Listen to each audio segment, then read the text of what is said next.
Panel de expertos y expertas. Embajadores de la ciencia. Dirige y presenta Julio Ángel Olivares Merino.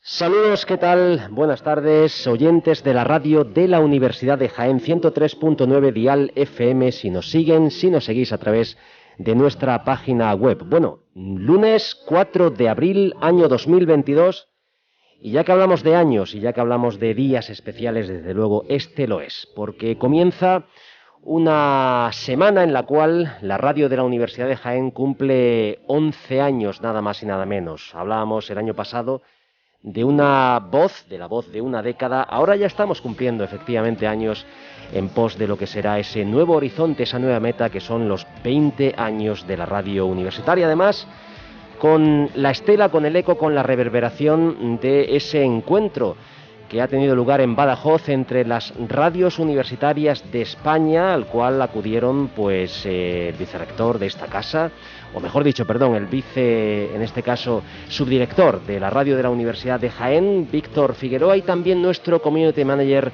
Roberto Torres. Allí en Badajoz se debatieron diferentes temas relativos a la actualidad de la radio universitaria en nuestro país. Además también con esos enlaces, esas sinergias que establecemos con radios universitarias en Hispanoamérica. Y a lo largo de esta semana, a lo largo de estos 5 días hasta el viernes, justamente día 8, que es justo el día en el que se inauguró esta radio, pues tendremos diferentes actos.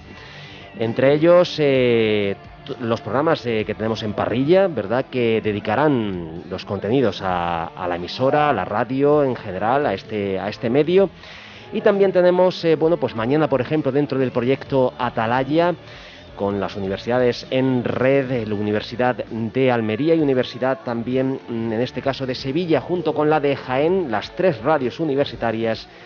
Llevamos a cabo ese programa Mujeres 10, sosteniblemente creativas. Hablamos sobre medio ambiente y será ese último programa en compañía de Gema Torres. Y también tenemos otras cuestiones. Por ejemplo, el miércoles un colegio de la provincia, en este caso de Noalejo, Nuestra Señora de Belén, vendrá a visitar este estudio de radio, como quiera que ya están haciendo sus pinitos dentro de lo que son las ondas, y haremos un programa especial desde el salón de grados del edificio A3, el edificio de ingeniería, junto con alumnado, profesorado y también miembros de lo que son padres y madres de estos chicos y chicas.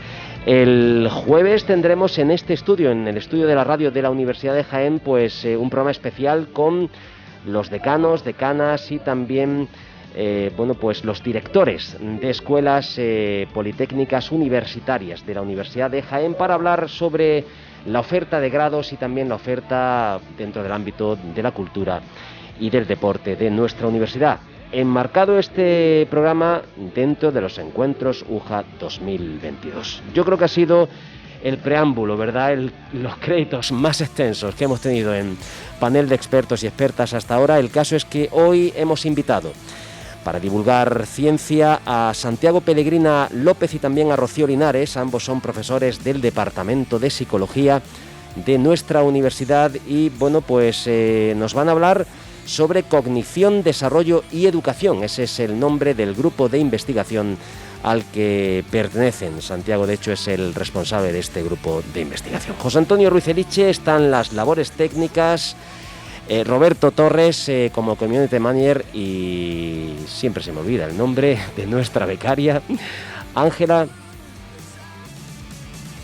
efectivamente, pues Ángela también ahí en coordinación de labores técnicas. Escuchamos nuestro indicativo y antes de ello también escuchamos a nuestro querido Alberto Fernández de Novaciencia, que nos sirve ese menú de contenidos que hoy desarrollaremos en panel de expertos y expertas. Alberto. Muy buenas tardes. Se han especializado en cognición humana y más en particular en la memoria y ciertos procesos cognitivos relacionados con las dificultades de aprendizaje. Con sus trabajos, el grupo de Cognición, Desarrollo y Educación estudia cómo cambia la memoria a lo largo de la vida, cómo influyen ciertas capacidades cognitivas en el rendimiento académico y en qué medida se puede mejorar. Hoy, su director, Santiago Pellegrina, estará con nosotros en panel de expertos para contarnos los nuevos retos de este grupo de investigación de la Universidad de Jaén. Bien, pues ahora sí, indicativo de inicio y hablamos ya con nuestros expertos del día. Panel de expertos y expertas. Embajadores de la ciencia. Dirige y presenta Julio Ángel Olivares Merino.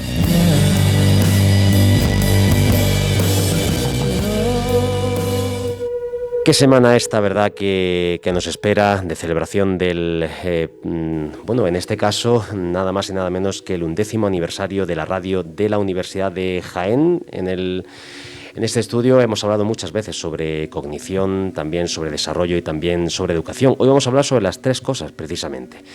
Y además con dos expertos, Santiago Pellegrina López, ¿qué tal? Buenas tardes, bienvenido. Muy buenas tardes, muchas gracias. Gracias a ti por estar aquí. Y también Rocío Linares, profesora también del Departamento de Psicología de nuestra universidad. Rocío. Hola, buenas tardes. Bienvenida.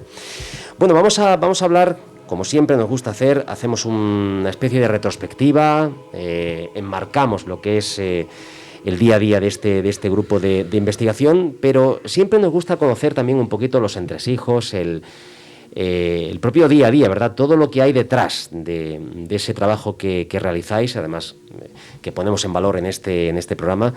Y siempre solemos preguntar, o alguna vez que otra solemos preguntar, porque nos gusta, ya digo, subrayar todas estas cuestiones. ¿Qué es para vosotros la investigación?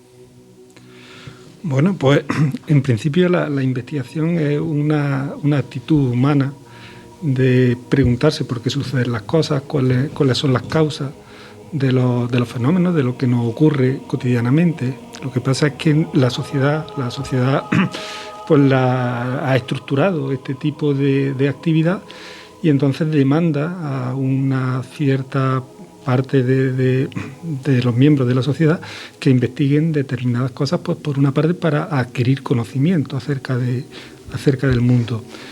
Y eso pues es importante porque nos va a permitir saber por qué son las cosas como son, pero también nos va a permitir desarrollar una tecnología, saber pues no solamente qué produce pues una determinada enfermedad, sino cómo conseguir formas de subsanar problemas relacionados con esa enfermedad.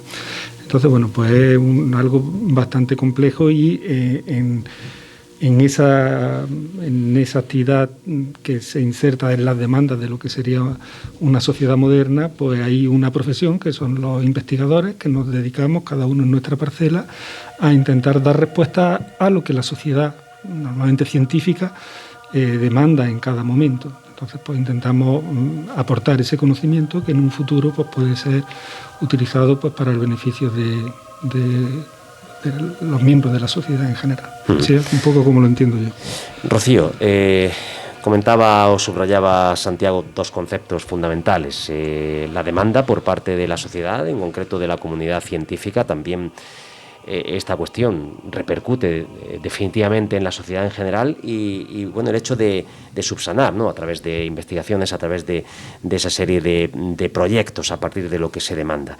Esto al investigador lo pone en una posición, digamos, de responsabilidad, ¿no? Hay que eso, pues atender a esas demandas y hay que hacerlo de forma efectiva, ¿no? Efectivamente, ¿no? Yo creo que la investigación es importante porque hay muchas veces que sabemos que se producen determinadas cosas, pero realmente no conocemos los mecanismos, ¿no?, que subyacen a esos fenómenos. Por ejemplo, sabemos que, un poco en relación con nuestro tema, ¿no?, que la memoria pues se desarrolla y por experiencia propia pues todos vemos cómo nuestra memoria va mejorando con el tiempo. Ahora bien, ¿cuáles son los mecanismos? ¿Qué procesos subyacen a esas mejoras, ¿no? El hecho de conocer todos esos procesos, todos esos mecanismos, nos van a ayudar a diseñar, por ejemplo, programas de intervención, programas de entrenamiento. Entonces también contamos con esa responsabilidad de investigar, ¿no?, de analizar bien todos esos procesos cognitivos para poder diseñar herramientas que sean útiles para la sociedad en general.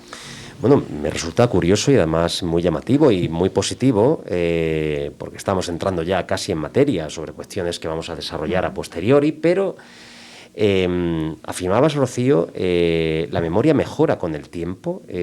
Cuando asumimos, aquellos que somos profanos en la materia, pensamos que la memoria va degenerando, ¿no? Que nos vamos olvidando de las cosas a medida que vamos cumpliendo años, pero tú has indicado dos cuestiones, intervención y entrenamiento, que supongo que serán temas que vamos a tratar ahora, pero es así, la memoria mejora. Bueno, hay que hacer alguna pincelada, ¿no? Sí que es cierto que mejora, sobre todo en la primera parte de la vida, la niñez, la adolescencia. Ahí observamos una mejora, una estabilización luego en la edad adulta, pero sí que es cierto que a partir de cierta edad vemos cómo puede disminuir ciertos procesos de memoria. Bueno, pues sobre eso vamos a hablar, porque de alguna forma se podrán compensar, ¿no? ese proceso final en el que uno va perdiendo la memoria, ¿o no? Hay veces que se pueden utilizar pues distintos recursos. De hecho, pues lo hacemos de forma natural, pues para compensar pues que tenemos dificultad pues para recordar nombres o para recordar determinados episodios a partir de una cierta edad, y buscamos la forma de una forma natural para evitar eso. Y también pues se puede ver de una manera pues más estructurada cómo se podría ayudar a que las personas pues recuerden eventos, recuerden información que pueden ser muy importantes, pues por ejemplo tomarse el medicamento cuando te lo debes de tomar. Bueno, pues yo prometo, de verdad, repetir el nombre de Ángela, nuestra becaria del módulo de audiovisuales del Instituto Auringis, varias veces al día, para no olvidarme de él. Y a propósito, que no he saludado a Pedro, que es justamente la persona que está ahí detrás de la cámara, para que estas imágenes también puedan subirse a nuestro canal de YouTube, del canal de YouTube de la radio de la Universidad de Jaén. Bueno, Santiago y Rocío, son diferentes las ramas que confluyen dentro de vuestro grupo de investigación y además dentro también de la psicología, ¿no? Efectivamente, dentro del mismo grupo tenemos diferentes líneas, ¿no? Una de las líneas es la ansiedad de las matemáticas, cómo se relaciona con determinados procesos cognitivos. Otra de las líneas, lo que vemos es cómo va cambiando con la edad determinados procesos cognitivos, como el caso de la memoria de trabajo, que es el proceso, la memoria, ¿no?, en la que estamos más interesados dentro del grupo. También vemos cómo procesos cognitivos como esta memoria que comento se relaciona con el rendimiento académico, por ejemplo con la comprensión lectora. Y además, pues otra de las líneas, ¿no?, que tenemos se relaciona con el entrenamiento cognitivo, cómo podemos mejorar o potenciar determinados procesos como la memoria cuando es necesario. Bueno, yo tengo bastantes amigos y amigas, ¿verdad?, entre el profesorado del Departamento de Psicología, y siempre me viene a la memoria, nunca mejor dicho, ¿verdad?, esa enumeración de conceptos como es percepción, atención y memoria, el famoso PAM, ¿verdad?, de cada día, ¿verdad?, sobre estas cuestiones, ¿verdad?, cognición y sobre memoria, sobre todo este tipo de cosas vamos a hablar. Precisamente, Santiago, me gustaría que comenzásemos por ahí, porque estamos hablando de procesos cognitivos, etcétera, pero ¿qué es la cognición? Bueno, de manera general, la cognición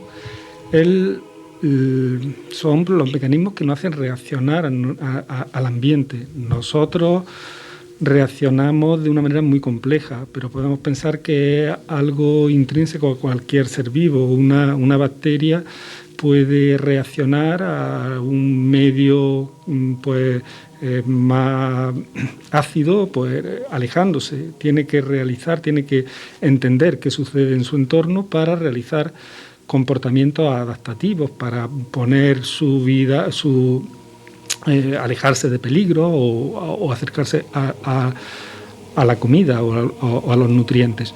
Los seres humanos hacemos exactamente eso, o otros muchos animales, a un nivel mucho más complejo, porque tenemos pues una estructura biológica, tenemos el cerebro que tiene una gran complejidad y que pues ayuda a que a partir de lo que hay en lo que vemos en nuestro ambiente, pues seamos capaces de reaccionar. Eso implica pues tener que memorizar información, implica tener que atender a lo que sucede, implica tener que relacionar información a la que se nos presenta en un momento determinado con información que ya tenemos almacenada en la memoria, implica tener que resolver determinados problemas, tomar decisiones, y todo eso sería la cognición. La cognición lo que nos hace es adaptarnos a la realidad, al mundo en el que estamos, resolviendo pues los problemas que se nos presentan. Rocío, ¿en qué medida? Porque mientras Santiago comentaba esta cuestión de forma precisa y además muy clara, ¿en qué medida la reacción y en relación con la cognición está supeditada, condicionada o relacionada con la proacción? ¿Santiago? La reacción, ¿relacionada en qué sentido con la proacción? ¿En qué sentido podremos nosotros ser proactivos para evitar una reacción, por ejemplo, negativa ante un estímulo? Bueno, las personas contamos con procesos bastante complejos, no realizamos comportamientos meramente automáticos. A lo mejor, con el ejemplo que yo ponía al principio, una ameba pues puede reaccionar de forma automática a un estímulo. Nosotros tenemos una mayor complejidad a la hora de interaccionar con la realidad. Podemos inhibir comportamientos cuando no son apropiados, podemos promover otros comportamientos cuando son más adaptativos. Entonces, bueno, pues la cognición humana es en ese sentido muchísimo más compleja que una simple reacción a estímulos que se presentan. Si actuáramos así, pues actuaríamos siempre en función de reflejos meramente. Pues muchas veces el comportamiento implica precisamente inhibir ciertos reflejos, ciertas tendencias de respuesta. Yo puedo estar, y eso lo hacemos a niveles más complejos, yo puedo estar pensando una cosa y en una conversación decir otra totalmente diferente, porque creo que es lo que puede ser más adecuado en un momento.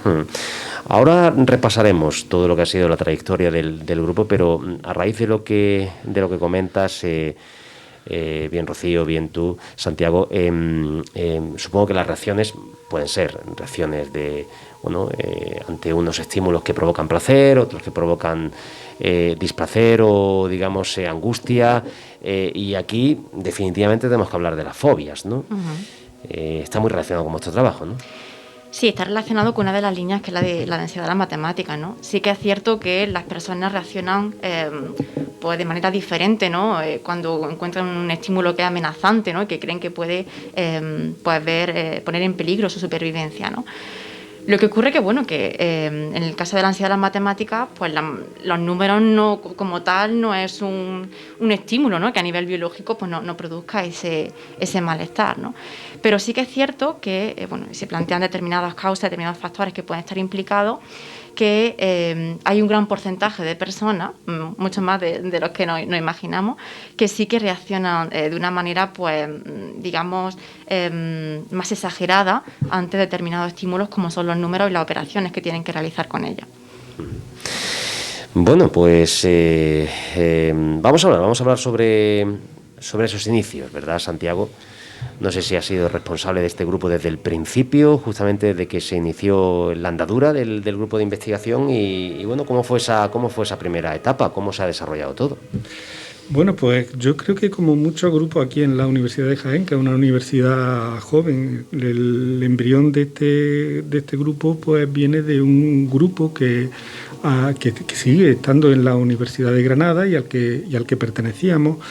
Cuando en nuestros inicios, cuando yo pues hice la tesis doctoral y cuando empezamos a dar clase aquí en la Universidad de Jaén, distintos compañeros y compañeras que están actualmente en el grupo. Con el paso del tiempo, pues te das cuenta de que hay una serie de elementos que hacen que sea más efectivo el tener un grupo organizado en la Universidad de Jaén de cara, por ejemplo, a conseguir financiación para la investigación, de cara a la estructuración de las actividades que se realizan, y decidimos de una manera pues muy consensuada con el grupo, digamos, materno, pues hacer nuestro propio grupo aquí, y confluimos pues unas personas que estábamos interesados en cuestiones cognitivas, cuestiones educativas, cuestiones del desarrollo, y a partir del 2010 creo que fue cuando nos dimos de alta como grupo, que parece un poco que el momento burocrático de inicio, aunque veníamos trabajando bastante tiempo atrás, y bueno, pues desde ese momento empezamos la andadura aquí en la Universidad de Jaén. Bueno, pues se puede decir que cumplís también 11 años con la radio de la Universidad de Jaén. En este caso solamente, por decirlo de alguna forma, profesorado de la Universidad de Jaén, o también profesorado de secundaria, algún tipo de colaborador externo. No, trabajamos personas de la Universidad de Jaén. Después, a la hora, pues en el grupo hemos dirigido tesis de personas que trabajan en los CEP o que trabajan fuera, pero no están integrados como tal en el grupo de investigación. Rocío, yo sé que es complicado, ¿verdad? A todo investigador o investigadora le resulta así destacar trabajos dentro de la andadura de un grupo de investigación, pero no sé, entre tú y Santiago, si nos podéis subrayar ya no solo lo que son las líneas sobre las que vamos a hablar a partir de ahora, pero algunos trabajos que realmente hayan marcado puntos de inflexión, que sin detrimento de no citar otro, por supuesto, pero... Pues yo puedo señalar uno de los artículos, un trabajo que hicimos, ¿no? que se publicó posteriormente, que consiste en un estudio de entrenamiento cognitivo con estudiantes universitarios. Y bueno, es que llevar a cabo estudios de entrenamiento puede resultar fácil decirlo, pero a la hora de implementarlo es bastante complejo, ¿no? Porque, creo que entrenamos a cerca de 200 estudiantes universitarios, con diferentes sesiones de entrenamiento. Tuvieron 6-7 sesiones de entrenamiento cada uno de ellos, más sesiones de evaluación antes y después de esas sesiones de entrenamiento, unas sesiones de seguimiento posteriormente, ¿no? Entonces, el hecho de gestionar, implementar bien pues cada una de las tareas, ¿no? A nivel organizativo, a nivel de montar todo ese estudio. Además, fue muy enriquecedor también ese estudio por mi parte, porque contamos con la colaboración de estudiantes italianas que venían a hacer una especie de práctica, ¿no? Que hacen ellas aquí. Contamos con la colaboración de gente de México que también estaba haciendo ese periodo de práctica. Y bueno, digamos que creamos ahí como un grupillo, ¿no? Que estuvimos encargados de ese trabajo, y fue muy enriquecedor pues ver un poco, pues aparte de ver los beneficios de cómo la gente iba mejorando con ese grupo de entrenamiento, todo el aspecto de gestión, organización, de cómo se monta un estudio de esa envergadura, ¿no? Que fue bastante grande. Y en este caso, ¿algún grado en particular, algunas asignaturas, el entrenamiento, o era aplicable a cualquier tipo de grado? Se ofertó a cualquier estudiante de la universidad, no requería un requisito específico. ¿Y es un entrenamiento sobre cuestiones sobre cómo estudiar, sobre cómo memorizar o algo así? ¿O? Es sobre memoria, es un entrenamiento en concreto sobre memoria y sobre memoria de trabajo, que es uno de los procesos que estamos interesados, ¿no? Entonces, a la hora de entrenar de manera general, ¿no? De cómo se lleva a cabo un estudio de entrenamiento, requiere pues diseñar una serie de sesiones donde se aplican unas tareas, unos ejercicios que las personas tienen que ir haciendo y que van aumentando en dificultad, ¿no? Porque para que un entrenamiento pues se ha visto que sea efectivo, lo que se requiere es que la dificultad de las tareas vaya incrementándose, ¿no? Si nosotros queremos mejorar nuestra capacidad de memoria y siempre estamos trabajando con recordando 2 elementos, así no vamos a mejorar nuestra capacidad de memoria, ¿no? Entonces, consiste en diseñar esas tareas que sabemos que son eficaces para entrenar, y al mismo tiempo no solamente queremos saber si mejoran en esas tareas concretas, sino que todos los objetivos que tienen los estudios de entrenamiento es ver si las mejoras en esas tareas se transfiere a otras tareas que no guardan tanta relación o tan estrecha con el proceso que se entrena, ¿no? Eso es lo que se conoce como la transferencia, es decir, si yo entreno memoria, ¿hasta qué punto yo voy a mejorar en procesos de mi día a día, en actividades de mi día a día, o voy a ser mejor en tareas de razonamiento, voy a ser mejor en otro tipo de tareas, ¿no? Al mismo tiempo, ese grupo que se entrena se compara su rendimiento con otro grupo, que realmente un grupo control que se llama, ¿no? Para ver que las mejoras que se obtienen en ese grupo de entrenamiento no se deben al hecho de que han estado con nosotros en el laboratorio realizando tareas de ordenador, ¿no? Entonces ese grupo control realiza tareas que no están relacionadas con lo que se está entrenando, por ejemplo, tareas que requieren otro tipo de procesos. La comparación entre el rendimiento con el grupo de entrenamiento y el control es lo que nos permite ver si el entrenamiento es efectivo y si además pues esa memoria, que en este caso es lo que nosotros entrenamos, esos beneficios que se obtienen con el entrenamiento hacen que mejoren las personas en otros procesos más o menos relacionados. ¿Y el entrenamiento ha sido siempre individual o ha sido grupal también? ¿Son procesos de seguimiento individualizado? Sí, el entrenamiento es individual. En este caso nosotros entrenamos con tareas de ordenador, entonces pues las personas, en este caso con estos estudios que hemos llevado a cabo, han acudido al laboratorio, en sus cabinas y han hecho las actividades que tenían que hacer en ese momento. Claro, lógicamente todo esto es extrapolable, ¿no?, a nuestro día a día, como decía Rocío, ¿no? Santiago, perdón, no solo en el ámbito académico, sino también en cualquier cuestión de nuestro día a día, ¿no? Bueno, la idea del entrenamiento, de los estudios de entrenamiento, se orienta a intentar mejorar las capacidades de las personas para que puedan resolver tareas en su vida cotidiana mejor. Pues, ¿para qué se entrena la memoria en niños? Pues para que tengan menos problemas de comprensión lectora, porque la memoria es necesaria, la memoria a la que nosotros nos referimos y entrenamos. Hay muchos tipos de memoria, ¿no?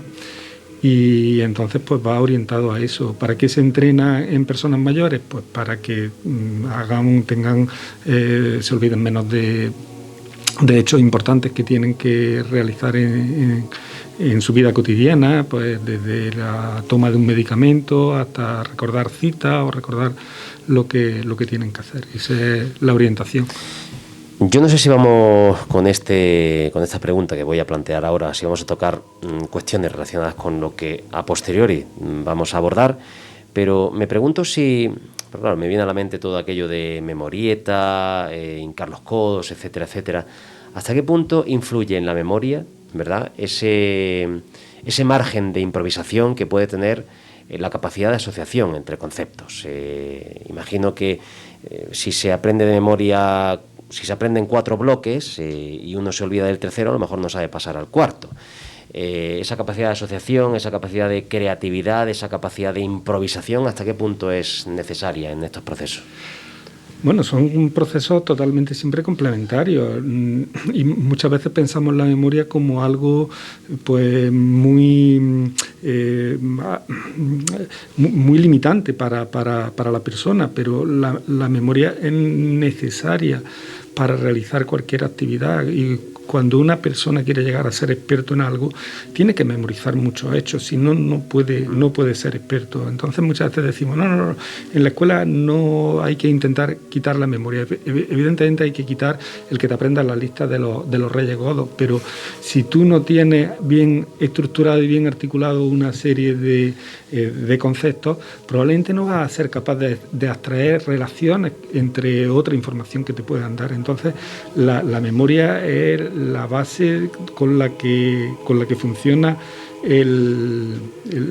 la cognición humana. No entiendes las cosas si no tienes unos conocimientos previos.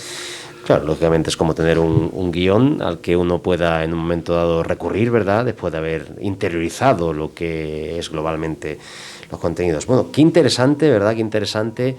13 horas 28 minutos aquí en Uniradio Jaén, 103.9 dial FM, la radio, la emisora de la Universidad de Jaén, hoy con un grupo de investigación aquí en Campus, panel de expertos y expertas, cognición, desarrollo y educación, en compañía de 2 investigadores, Santiago Pellegrina López y Rocío Linares. ¿El segundo apellido, Rocío? Martínez, perfecto. Bueno, pues vamos, si os parece, a abordar ya de lleno lo que son pues las líneas de investigación, porque asumo que lo decía Santiago al principio, lo refrendaba Rocío, para atender a esa demanda, ¿verdad?, de la sociedad, atender a la demanda de lo que es la comunidad científica, subsanar, producir, y luego habrá que divulgar. Y la pregunta, antes de entrar pues en estas líneas de investigación, es ¿Qué canales elegís para divulgar? Este es uno de ellos, evidentemente, la radio universitaria, pero ¿qué otros canales tenéis a vuestra disposición? Bien, normalmente la investigación a nivel de carácter más científico, ¿no? Cuando llevamos a cabo un estudio, pues mediante la publicación de los artículos en revistas nacionales, internacionales, también difundimos nuestra investigación asistiendo a diferentes congresos, presentando pues póster y comunicaciones orales a congresos de carácter nacional e internacional. Y bueno, también nos gusta divulgar nuestra investigación pues más a pie de calle, ¿no? a la sociedad. Intentamos participar en muchas de las oportunidades que ofrece la universidad, por ejemplo en el Café Conciencia, ¿no? Donde contamos a los estudiantes en qué trabajamos, porque nos encontramos muchas veces con que nuestros propios estudiantes no saben qué se investiga en la universidad, ¿no? Y yo creo que es bastante importante que conozcan qué estamos haciendo, ¿no? También colaboramos en el Seminario de Mujer y Ciencia, en esta última convocatoria. Hemos ofrecido charlas, hemos hecho talleres cognitivos en colegios, enseñándole un poco, acercándonos a la ciencia, ¿no? Y la cognición a los niños. Y bueno, intentamos pues contar un poco en qué consiste nuestra investigación a la gente. Sí, la verdad que transferencia y divulgación plena. Bueno, pues vamos a hablar sobre esas líneas de investigación. No sé si podemos delimitar, bueno, los descriptores del grupo ya lo indican, también hemos hablado sobre las diferentes ramas dentro de la psicología, pero por poner los puntos sobre las IES, ¿cuáles son esas líneas de investigación? Bueno, podemos hablar de diferencias asociadas a la edad en procesos cognitivos como la memoria de trabajo. Podemos hablar de cómo afectan determinados procesos cognitivos, como la memoria de trabajo, en el rendimiento académico y en la comprensión lectora, por ejemplo, que es uno de los procesos que estudiamos. Y bueno, tenemos el tema de la línea de investigación de la ansiedad a las matemáticas, ¿no? Ver un poco pues, cuáles son los mecanismos, las repercusiones que tiene la ansiedad a las matemáticas. Y pues, también tenemos la línea esta última que comentábamos, ¿no? del entrenamiento cognitivo. No sé si habéis trabajado, Santiago, Rocío, cuestiones relacionadas con la falta de atención. Es decir, yo estoy intentando entender, interpretar un texto, ahora mismo que estoy leyendo, pero de alguna forma, por una serie de circunstancias, estrés, etcétera, etcétera, no logro interiorizar. ¿Habéis desarrollado algún tipo de... No sé, habéis estudiado este tipo de cosas? ¿Cómo mantener la atención? ¿Cómo fijar esa atención? Bueno, nosotros en lo que nos centramos es en un tipo de memoria que está muy relacionada con lo que tú dices. De hecho, los niños en la escuela que parecen distraídos, que parece que cuando les dan unas instrucciones pues no terminan la tarea, que cuando tienen que leer o hacer un dictado se pierden y tal, parece que tienen problemas de atención y muchas veces lo que tienen son problemas de memoria de trabajo, porque no son capaces de mantener una cantidad mínima de información que es lo que le va a hacer entender el problema, entender las instrucciones complejas que le puede dar el profesor, y entonces parece que la mente se le va a otro sitio, que se distraen con moscas. Nosotros hemos comentado que trabajamos la memoria, pero me gustaría precisar un poco qué tipo de memoria es la que trabajamos, porque cuando nos referimos a la memoria, pues podemos pensar en un tipo de memoria de esta de oye, ¿te acuerdas la cerveza que nos tomamos en el verano tal? Estamos hablando de un tipo de memoria a largo plazo. Sin embargo, nosotros trabajamos en una memoria que es memoria a corto plazo, memoria de trabajo. Y ese tipo de memoria es una memoria muy efímera, con una capacidad muy limitada. Yo utilizo el siguiente ejemplo. Si nosotros le decimos a cualquier persona, mira, hazme la siguiente suma, 2 más 7. Probablemente esto me lo responda cualquiera, y probablemente porque saca la solución de su memoria a largo plazo, porque la ha aprendido en la escuela o la ha hecho tantas veces que sabe que 2 más 7 son 9. Pero si le digo, hazme la siguiente operación un poco más compleja, 27 más 11. Ahí probablemente hay muchos niños que sí se saben la tabla de sumar, lo mismo que la de multiplicar, pero probablemente ahí lo que utilizamos es un algoritmo de la suma que nos han enseñado en la escuela, y hacemos la operación mentalmente. ¿vale? Pues ahí es necesario ya la memoria de trabajo, porque yo digo, ya no me acuerdo qué número había dicho, 27 y 11. Bueno, pues 7 y 1 son 8, 2 y 1 son 3, pues serían 38. Sería el razonamiento. Lo sé hacer porque lo sé hacer en papel. Bueno, pues si yo ahora, ya que hemos hecho esa operación, digo, bueno, pues vamos a hacerlo un poquito más complejo.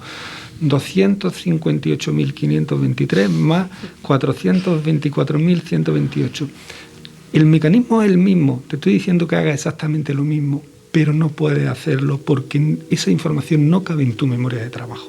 Entonces, ese tipo de memoria al que nosotros estudiamos es una memoria muy efímera, que tiene una capacidad muy limitada, la podemos desbordar muy fácilmente, incluso con tareas como la suma, que la sabemos hacer perfectamente, no tendríamos problemas para hacer en papel, pero no podemos hacerla porque no tenemos capacidad para mantener esos números. En una hoja de Excel lo podríamos hacer, a Excel no se le plantea ningún problema, no encuentra diferencia entre una y otra operación, pero nosotros sí.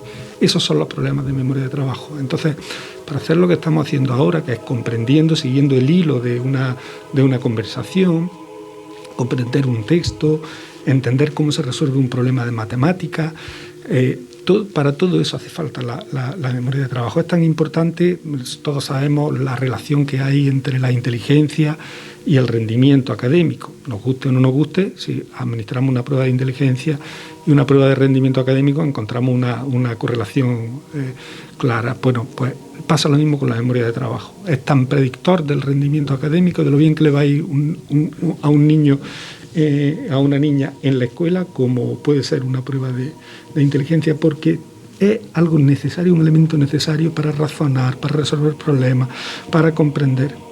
Entonces, todo lo que nosotros hacemos tiene relación con la memoria de trabajo y esas limitaciones. Estudiamos la relación con la comprensión lectora por eso, porque los niños que tienen baja capacidad de memoria de trabajo tienen problemas para comprender un texto. Analizamos lo que ocurre con la ansiedad de matemáticas por lo mismo, porque se piensa que es un planteamiento teórico y bueno, pues nosotros también hemos contribuido a esta idea. Se piensa que cuando tú estás nervioso porque no te gusta las matemáticas, no te gusta, te pone nervioso, no estás cómodo haciendo esos ejercicios, cuando lo estás haciendo estás pensando concurrentemente en qué mal se me va a dar esto, qué mal tal, qué mal, a la vez que estás intentando hacer operaciones. ¿Dónde haces todas esas cosas? Pues lo haces en este espacio limitado que tenemos. Si tú le detraes por esas preocupaciones espacio para realizar esa suma o lo que tengas que hacer, tu ejecución disminuye. Entonces se ha encontrado que hay una relación entre la ansiedad matemática y el rendimiento matemático. Nosotros hemos propuesto, hemos publicado, que esa relación viene mediada por la memoria de trabajo. La idea no es original nuestra, ¿no? Es una idea de que cuando tienes preocupaciones, la memoria de trabajo se llena con esos pensamientos y desplaza a otra o quita capacidad para otras cosas. Bueno, son pensamientos, ¿verdad?, automáticos que minimizan lo que es el potencial de la persona, que además yo creo que se puede extrapolar perfectamente. Nosotros que aquí hemos impartido varios cursos sobre el tema de miedo a hablar en público, se puede también extrapolar, ¿no? Es decir, todos esos pensamientos que, ay, qué mal estoy hablando, no estoy comunicando, no me están entendiendo, etcétera. Le sale peor a la persona. Claro. Sí, estás en dos cosas. Estás llenando tu mente con otra información, entonces eso te va a impedir articular mejor el discurso, unir unas cosas con otras, porque para todo eso se necesita la memoria de trabajo. Entonces, donde confluyen, si estás nervioso, pues estrechas tu capacidad. Yo no sé si todo esto se puede aplicar, igual digo una tontería, pero se puede aplicar al tema del Alzheimer, por el tema de la memoria a corto plazo y tal. ¿Habéis trabajado en este ámbito? ¿Se puede de alguna forma relacionar? Nosotros siempre trabajamos en contexto de desarrollo normal. Entonces, quizás lo que más cercano hemos estado con el Alzheimer, pues sea con programas de entrenamiento que se utilizan un poco para disminuir la tendencia negativa a hacer peor las tareas memorias, para prevenir un poco el deterioro cognitivo que se puede dar como mucho pues en caso de deterioro cognitivo leve, cuando en determinadas edades pues las personas empiezan a experimentarlo, pero nosotros no hemos investigado en Alzheimer, que ya supone pues un deterioro mucho mayor y por supuesto se pierden esas y otras capacidades de memoria. Bueno, me gustaría, si os parece, que nos contaseis y que le contaseis a los oyentes cómo se trabaja esa memoria de trabajo, ¿no? Es decir, cómo se interviene, cómo se fortalece, cómo se entrena.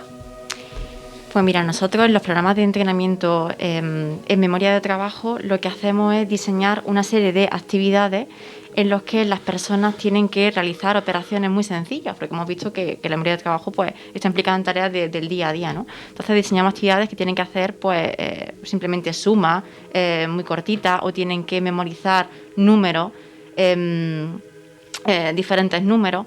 ¿Qué ocurre? Que esos números que tienen que ir memorizando va aumentando, ¿no?, la cantidad de números. Entonces, pues eso permite ir aumentando la cantidad de elementos que la persona puede mantener en esa memoria de trabajo. Y a partir de ahí se obtienen, digamos, hay un momento en el cual la persona, por ejemplo, se bloquea y se empieza a trabajar a partir de ese instante para que desarrolle una capacidad concreta. Se va midiendo individualmente dónde cada persona, digamos, se queda, dónde se estanca. Bueno, es que claro, realmente los programas de entrenamiento tienen una serie de sesiones, ¿no?, establecidas, ¿no? Sí que sabemos que cuantas más sesiones pues puede aumentar el beneficio, ¿no?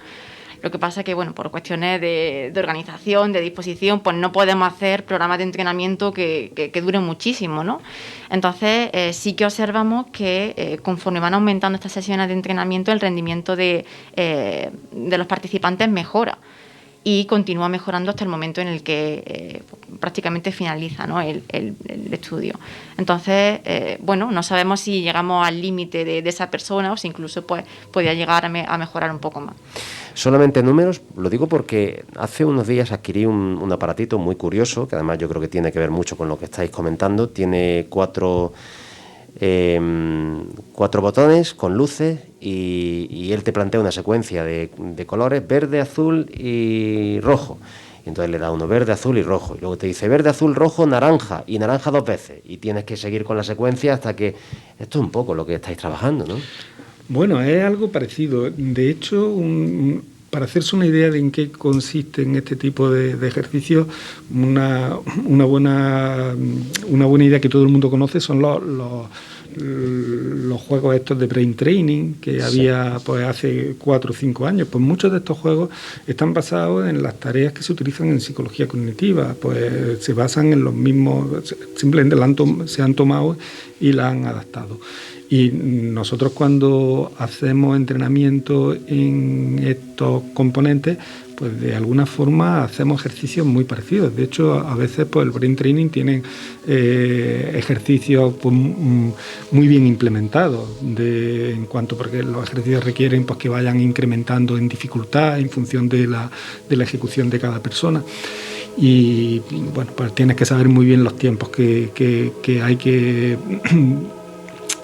los que hay que presentar cada estímulo. Tienes que tener ciertos parámetros muy bien controlados, y eso hay programas que lo hacen muy bien. Aquí en España no es algo tan conocido, pero en Estados Unidos ha habido una industria en relación a los programas de entrenamiento. Pues yo muchas veces la comparo con la industria farmacéutica en algunos casos, ¿no? Porque se han desarrollado productos pues para hacer que las personas hagan mejor este tipo de tareas. La cuestión que nosotros nos hemos ya planteado como parte de la investigación es hasta qué punto el entrenar este tipo de hacer estos ejercicios repetidamente. Sabemos que la persona puede llegar a unos niveles, como decía Rocío, pues muy altos, haciendo una tarea que al principio nos parecería que eso no lo puede hacer un ser humano. Bueno, pues pueden hacer tareas bastante complicadas.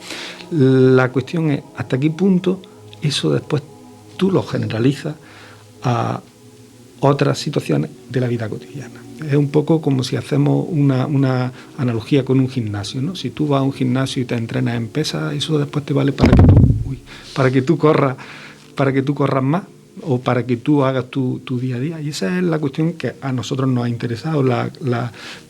Sabemos que se puede mejorar la realización de estas tareas, pero lo que nos interesa saber es si además eso se generaliza, porque lo que queremos es que si entrenamos la memoria de trabajo que está implicada en la comprensión, en tal, que después comprendan mejor, no es simplemente por entrenarlo. No sé si escapa a vuestro ámbito, pero estoy recordando, ¿verdad?, cuando uno estudia, a veces que subraya con diferentes colores, etcétera, etcétera. La memoria visual aquí también tiene mucho que ver, ¿no? Bueno, ahí estamos hablando efectivamente de memoria visual y de claves que se utilizan para luego poder acceder a esa información, ¿no? Obviamente la estrategia y las claves que las personas utilizan van a contribuir a que mejore la memoria, ¿no? Y se ha visto que el uso de estrategia es un factor importante en el desarrollo de la memoria. Cuando somos más pequeñitos, pues cuando tenemos que memorizar algo tendemos a repetirlo, ¿no? Manzana, manzana, manzana. Luego sí que es cierto que conforme vamos creciendo, ¿no?, a lo largo de la educación primaria, vamos desarrollando estrategias que son más complejas. Pues ya vamos siendo capaces de organizar la información a nivel semántico, ¿no?, en grupos, en función de la relación que tiene, o incluso somos capaces de montarnos historias, ¿no?, con determinadas palabras que necesitamos memorizar para mejorar ese recuerdo, ese mantenimiento de la información. Entonces, obviamente, pues utilizar ese tipo de claves también visuales hace que recordemos, ¿no?, en qué localización estaba presentada la información cuando estamos estudiando, y obviamente eso ayuda, ¿no? También está un poco relacionado con el tema de la metamemoria, el conocimiento que las personas tienen de su propia memoria, el hecho de que yo conozca cómo es mi memoria, ¿no? Todos sabemos, pues a mí se me da mejor recordar las caras, yo es que tengo muy buena memoria para los nombres, ¿no? Y sabemos si podemos dejar para estudiar un apartado hasta el último día, o somos de las personas que necesitamos estar estudiando poco a poco, ¿no? Sabemos también cuáles son nuestras mejores estrategias, ¿no? Cuáles son las mejores técnicas que podemos utilizar para memorizar información. Entonces, pues, eso también es algo que se va desarrollando con la edad. Y el tener un mejor conocimiento de cómo funciona tu memoria, pues también te ayuda a la hora de decir, pues esta es la técnica que a mí me sirve más para estudiar. Por ejemplo, ese subrayado que comentaba en colores, ¿no? Hay gente que no, que lo que le viene bien es, dice, yo me cojo el texto y me pongo a dar vueltas por la habitación leyendo en voz alta. Ese conocimiento, ese saber qué es lo que mejor me va a ayudar a mí para memorizar una información, se va mejorando durante la etapa de educación primaria, ¿no? Y también va a favorecer el desarrollo de la memoria. Yo este año, no sé si, bueno, el mundo ha cambiado tanto, ¿verdad? Pero este año me he encontrado, después de, no sé si 27 años ya ejerciendo la docencia universitaria, me he encontrado con situaciones realmente inusitadas, impartiendo clase de repente, y no ha sido una vez, sino varias veces a lo largo de este curso, algún alumno o alumna me ha dicho, profesor, ¿esto cómo lo memorizo yo? ¿Cómo lo estudio? Y ha sido la primera vez a lo largo de mi carrera en la que me he encontrado con algo así, y he pensado, Dios, muchas veces nos centramos solamente en los contenidos y no en la metodología, ¿no?, en el hecho de cómo hay que aprenderlo, por más que el profesor intente explicarlo bien y tal, pero luego, claro, luego está la función también del alumno, y digo, pues es verdad, igual deberíamos estar potenciando muchísimo más estas cosas, ¿no? Bueno, yo creo que en el contexto de la memoria, nosotros tenemos que transmitirle al alumno, a mí, es una idea que yo le intento transmitir a los míos, que la memoria humana no funciona a través de la mera repetición, intentando repetir una y otra vez o reproducir la información que te han dado. La memoria humana funciona comprendiendo las cosas. Entonces, si tú crees que algo no lo estás entendiendo, es probablemente porque te falta algún conocimiento previo para entender eso. En el momento en que tú entiendes algo, lo puedes memorizar fácilmente. Yo no podría entender un poema chino porque no tengo, no lo comprendo. Para memorizar un poema chino tendría que comprender primero el poema para memorizarlo. Entonces yo a mis alumnos les digo que es muy importante cuando algo no lo entienden porque se encuentran que es abstracto, los alumnos de primero muchas veces pues encuentran este vocabulario, esta jerga que tenemos científica que hace que las cosas pues sean como más abstractas y más inasequibles. Pues yo les recomiendo que si se atrancan en algún aspecto, busquen en internet la misma idea explicada de manera diferente y vuelvan a leer la frase. Y muchas veces esa es una solución adecuada, porque de lo que se trata es de generar un conocimiento previo que te permita entender lo que te están diciendo que tienes que aprender, y únicamente cuando lo entiendes, porque tienes el conocimiento previo, puedes comprenderlo y después memorizarlo si es algo que te van a exigir en un examen. Aunque no siempre... por eso yo al principio de nuestro encuentro hablaba de creatividad, hablaba de capacidad de asociación. No siempre es necesario memorizar absolutamente todos los elementos, ¿no? A lo mejor con memorizar 4 o 5 conceptos clave, una vez que ya se ha entendido perfectamente lo que es la globalidad del significado, para que uno, a través de esos pilares, pueda establecer relación entre ellos y reconstruir lo que uno intenta memorizar, ¿no? Efectivamente, de hecho, no solamente memorizamos información y solamente esa información concreta, sino que memorizamos también información sobre el contexto en el que se presenta esa información. Entonces, muchas veces recordamos, pues mira, esto sí me lo estudié y estaba ese día, llevaba esta ropa y estaba en tal sala, ¿no? Entonces, pues no solamente, ya digo, la información en concreto, sino también el contexto, y el hecho de memorizar pues esos conceptos claves, pues al final lo que nos permite ir relacionando, ¿no? Y no solamente acceder a esos elementos que hemos memorizado, sino los que ya tenemos previamente mantenidos, lo que nos ayuda a recuperar mucho más los recuerdos y la información que tenemos almacenada. Claro, porque hace poquito realizábamos aquí un programa especial sobre la relación entre música y memoria.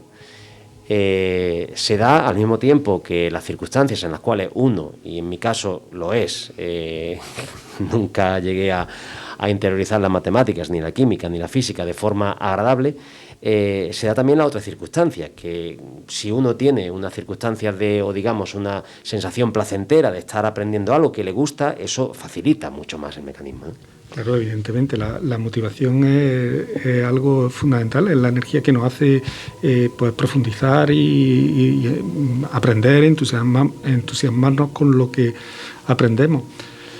Pero bueno, pues junto a eso está la comprensión de las cosas que aprendemos. Una persona que tiene una comprensión, si tú eres experto en música y ahora viene una persona aquí y te cita 5 autores, 5 músicos, 5 bandas o 5 nombres relacionados con la música, el hecho de que tú seas un entusiasta, que te gusta esa información, hace que primero pues que los atiendas con más interés, pero segundo que lo integras mucho mejor en tu conocimiento previo que una persona que no tiene esos conocimientos y no tiene esa motivación. Una persona lega en cuestiones, por ejemplo, de música, de fútbol, de lo que queramos, pues va a tener esos dos problemas. Primero, no va a estar muy interesado, pero después no va a tener dónde encajar esa información.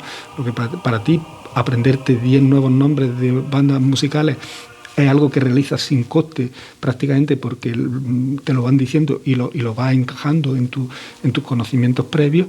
A una persona lega pues le cuesta mucho trabajo, porque no tiene ese conocimiento, no tiene esa motivación tampoco. Pues muchas veces nuestros alumnos están en esa situación, llegan y no tienen conocimientos donde empezar a anclar.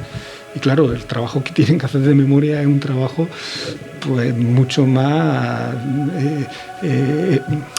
esforzado que el de una persona que va entendiendo las cosas y que las va integrando. Y si la dificultad debe ser increciendo, a partir de lo que dice Santiago, lo aconsejable es que la persona siga aprendiendo, o mejor, memorizando de forma fácil, fluida y además motivada, ese nombre de bandas, o plantearle el reto de no, ahora vas a aprender el nombre de futbolistas o el nombre de reglas dentro del fútbol, algo en lo que eres lego. Sí que es cierto que le va a resultar mucho más fácil recordar esas bandas de música, ¿no?, frente a otro. Ahora bien, para intentar mejorar esa capacidad cognitiva, yo recomendaría intentar memorizar otro tipo de información, ¿no? Digamos que intentar pues activar más información. Muchas veces se comenta, ¿no? Tendemos a utilizar siempre o hacer siempre la misma rutina, claro. Coger el mismo camino hacia el trabajo, y muchas veces lo hacemos ya de manera más automática, ¿no? Y cuando nos dicen, no, esta carretera está cortada, tienes que hacer el desvío. Entonces, cuando nos ponemos a funcionar más, ¿no? Prestamos más atención, intentamos buscar vías alternativas.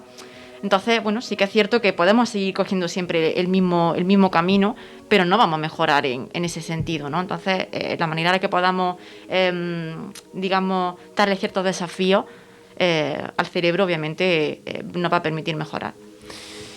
Pues nos estamos dejando muchas cosas en el tintero, evidentemente por mi culpa, porque la conversación está llegando a puntos, ¿verdad?, muy interesantes, y hay algunos temas por tratar, nos queda poquito tiempo, pero es que esto que acabas de comentar me resulta sumamente interesante, porque si yo os planteo una pregunta que puede resultar anecdótica, pero que a lo mejor en algún momento también os lo habéis planteado como tal, imaginad que, y no sé si es un recurso posible para ejercitar la memoria a corto plazo, esta memoria de trabajo, tenemos un GPS claramente, sobre todo por lo que has dicho, ¿no? Es decir, caminar por el mismo sitio siempre hacia el trabajo. Yo recuerdo haber ido a Polonia, de estancia Erasmus y tal, como profesor, y plantearme un día el reto de decir, bueno, hoy voy a ir por otro sitio, a la universidad, y me voy a perder, pero con gusto, para intentar ir recordando los detalles de cada calle. Esto es algo que ejercita, ¿no? Es decir, esos puntos de referencia, ¿no? Bueno, cada persona, en función de los retos que tiene diariamente, adopta una estrategia para hacer muchas tareas. El que lógicamente se tiene que desenvolver pues por distintos itinerarios, pues automáticamente va generando sus propias pistas que les van a ir ayudando después a conseguir seguir el itinerario. Cuando nos encontramos en una situación desconocida, pues muchas veces lo tenemos que hacer de una manera muy consciente. Empezamos a pensar, oye, voy a ir de aquí a este otro sitio, me voy a tener que ir fijando en todos los cruces que vaya haciendo para poder reproducirlo, y hago pues una actividad mucho más deliberada, ¿no? para conseguirlo. Qué bonito eso de actividad deliberada. Bueno, nos quedan poquitos minutos, ¿verdad? Y alguna cuestión que quería tratar con vosotros. Por ejemplo, habéis hablado sobre el tema de la lectura, ¿no? De la lectura. Y refiriéndonos al ámbito refiriéndonos a la cognición, ¿verdad? Hay una serie de procesos cognitivos que influyen o que intervienen en el aprendizaje lector. ¿Qué nos podéis contar sobre ello? Bueno, pues en relación con lo que nosotros hacemos en el grupo, tenemos unos compañeros especialistas en cómo los niños aprenden a leer, a decodificar, a poner lo que diríamos pues las letras juntas, y ahí pues es determinante lo que se conoce como conciencia fonológica. Tenemos un compañero que es experto en eso, y cómo pues se puede facilitar el aprendizaje de los niños, que es ni más ni menos, los maestros eso lo saben muy bien, a tener pues una facilidad para entender que las palabras están divididas en sílabas, que las sílabas se hacen de distintos fonemas. Entender eso lo entienden los niños en el contexto del aprendizaje lector, y las personas que son analfabetas no son capaces de entender que una palabra tiene distintos subcomponentes. Tú le dices la palabra y dices, bueno, ¿qué quieres que te divida? Yo la palabra la veo como algo entero. Eso es crucial, y hay un compañero que estudia precisamente eso, y nosotros estudiamos más el aprendizaje lector a un nivel más de comprensión lectora. ¿Por qué a determinados niños les cuesta más comprender la información? Hablamos ya, mientras que los otros serían procesos que se dan pues, fundamentalmente en primero de primaria y tal, pues lo que nosotros estudiamos pues tiene más importancia, digamos, a partir de cuarto de primaria. Como cuando leo, ¿por qué unos niños entienden mejor y otros niños entienden peor? Y ya con todo lo que hemos hablado, pues la respuesta está muchas veces en la capacidad de la memoria de trabajo y cómo gestionamos la información dentro de la memoria de trabajo. Entonces esa es la doble aproximación que hacemos al aprendizaje lector desde nuestro grupo. Pues yo recuerdo cuando era pequeño, ¿verdad? Y nos decía el profesor, bueno, vamos a leer este texto, pero lo vamos a leer en alto, ¿no? Y tocaba Jaime, y Jaime leía 2 líneas, y después venía Pepito y leía otras 3 líneas, y después uno iba contando y decía, me va a tocar a mí esta parte, ¿no? Y cuando uno leía en público estaba más pendiente de hacerlo bien que de entenderlo realmente, ¿no? La lectura en voz baja es muchísimo mejor que esta, ¿no? De leer en voz alta cuando estás pendiente de otras cosas más, ¿no? Hombre, la lectura en voz alta es un tipo de lectura más controlada. Cuando aprendemos a leer, al principio verbalizamos, lo tenemos que decir en voz alta, pero conforme vamos automatizando el proceso, lo hacemos en voz baja. Y entonces, el automatizar implica que tengo recursos para otras cosas, pues para entender. Y ese es el proceso que se da en el aprendizaje lector durante toda la primaria. Me enseñan para que lea y lea en voz alta, y después tengo que terminar leyendo para aprender, y leo en voz baja para enterarme de lo que dicen. Es un proceso similar al que ocurre cuando aprendemos a conducir. Al principio, cuando me están dando clases, no puedo entender cómo me pueden decir que pise el embrague y además mire por el retrovisor, porque es algo imposible de hacer y no puedes hacerlo hasta que lo automatizas. Y cuando lo automatizas no solamente haces eso, sino que vas hablando con el compañero de al lado.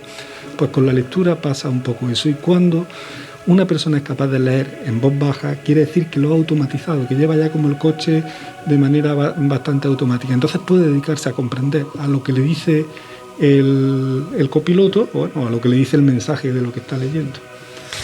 Bueno, pues hemos llegado al final de nuestra entrevista. Nos quedaba por hablar un poquito sobre el tema de diseño de materiales, de mejora cognitiva en el contexto escolar. No sé si en 30 segundos... Rocío, ¿quieres apuntar algo? Bueno, básicamente es algo que podemos ofrecer, ¿no? Ya que tenemos cierto conocimiento de determinadas actividades y tareas que pueden ser útiles para mejorar el rendimiento académico, pues es algo que podemos ofrecer si en algún momento pues lo necesita alguien, ¿no? Igual que hemos hecho con mayores que, bueno, no ha dado tiempo, pero se podría comentar que sí hemos trabajado en el diseño y asesoramiento de programas, ¿no? de estimulación cognitiva. Bueno, pues 2 ámbitos, ¿verdad? El de mayores y el de también a nivel escolar, que trabaja este grupo Cognición, Desarrollo y Educación. Hoy invitados en Campus Panel de Expertos y Expertas aquí en la radio de la Universidad de Jaén. Santiago Pellegrina López, un verdadero placer. Muchísimas gracias. Muchísimas gracias a vosotros por invitarnos. Rocío Linares Martínez, gracias. Gracias, un placer. José Antonio Ruiz Elich estuvo en las labores técnicas, Ángela también por ahí, Roberto Torres y Pedro. Bueno, pues ha sido un verdadero placer. Ya será hasta la semana siguiente, a Semana Santa, aquí en el 103.9 Dial FM, en la radio de la Universidad de Jaén. Que seáis felices. Panel de expertos y expertas. Embajadores de la ciencia. Dirige y presenta Julio Ángel Olivares Merino.